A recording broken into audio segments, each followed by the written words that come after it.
భారతదేశం ఆధ్యాత్మిక దేశం. ఎన్నో వింతలు, విశేషాలు, రహస్యాలు ఉన్న అనేక దేవాలయాలున్నాయి ఇక్కడ. మన తెలుగు రాష్ట్రాల్లో కూడా సైన్స్‌కి కూడా అందని మిస్టరీ టెంపుల్స్ అనేకం ఉన్నాయి. కొన్ని ఆలయాలను చూస్తే అవి అద్భుతమనిపిస్తాయి. ఇక్కడ మూషిక రూపంలో వెలిసిన శ్రీహరి రాతి విగ్రహం ప్రతి ఏటా పెరుగుతూ వస్తోంది. అందరినీ ఆశ్చర్యానికి గురిచేస్తున్న ఈ పెరుగుతున్న విగ్రహం, ఈ వింతైన ఆలయ చరిత్ర, విగ్రహం ఎక్కడ ఉందో ఈరోజు తెలుసుకుందాం. పెద్దపల్లి జిల్లా కమాన్పూర్ మండల కేంద్రంలోని ఆదివరాహస్వామి ఆలయం అనేక ప్రత్యేకతలను సంతరించుకుంది. సుమారు 600 సంవత్సరాల క్రితం ఒక మహర్షి తపస్సును మెచ్చి ప్రత్యక్షమైన శ్రీహరి ఆ ఋషి కోరిక మేరకు ఆదివరాహస్వామి రూపంలో వెలసి భక్తుల నుండి విశేష పూజలు అందుకుంటున్నారు.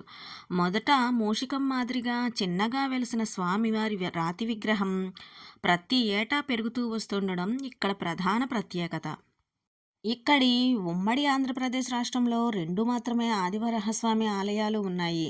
శ్రీవారు కొలువైయున్న తిరుమల ప్రాంతంతో పాటు ఉమ్మడి కరీంనగర్ జిల్లాలోని కమాన్పూర్ మండలంలో ఉన్న ఈ ఆలయం రెండవదిగా ప్రాచుర్యం చెందింది. కలియుగంలో స్వామివారు లక్ష్మీదేవిని వెతుక్కుంటూ వస్తున్న క్రమంలో ఆదివరాహుడు ఆశ్రయం కల్పించాడని, అప్పుడు తిరుమల తిరుపతి దేవస్థానానికి దర్శనానికి వచ్చే భక్తులు మొదట ఆదివరాహస్వామిని దర్శించుకుని వచ్చేలాగా స్వామివారు వరం ఇచ్చినట్లుగా ఇతిహాసాలు చెబుతున్నాయి. కమాన్పూర్ మండల కేంద్రంలోని అరుదైన ఆదివరాహస్వామి ఆలయం వరాల స్వామి ఆలయంగా ప్రాచుర్యం పొందింది.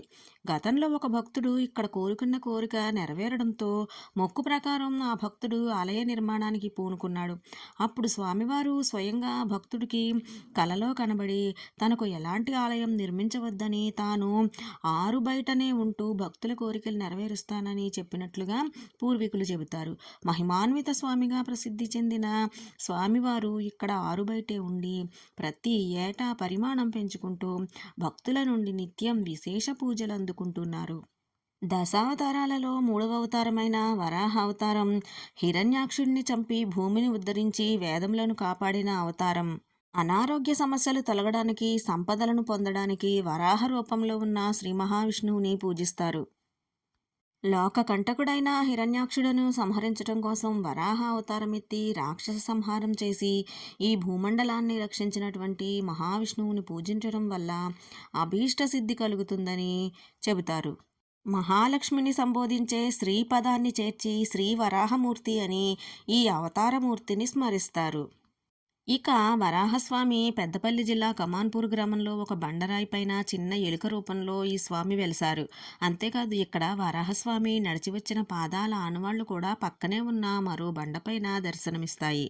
ఆదివరాహస్వామిని దర్శించుకోవాలంటే కరీంనగర్ నుంచి గోదావరి ఖనికి కమాన్పూర్ మీదుగా వెళ్లే ప్రత్యేక బస్సులు ఉంటాయి. కరీంనగర్ నుండి కమాన్పూర్ మీదుగా పెద్దపల్లి బస్సులు వెళ్తాయి. ఇక ఈ దేవాలయానికి దగ్గరగా ఉన్న రైల్వే స్టేషన్ పెద్దపల్లి. అక్కడి నుండి ఈ దేవాలయానికి ఆటోలు, బస్సుల్లో కూడా చేరవచ్చు. కోరిన కోరికలు తీర్చే కొంగు బంగారంగా వెలసిన ఆదివరాహస్వామి ఆలయం తప్పక దర్శించవలసిన స్థలం. ఈ ఆలయాన్ని దర్శించుకున్న వారు తమ అభిప్రాయాన్ని కామెంట్ రూపంలో తెలియజేయండి.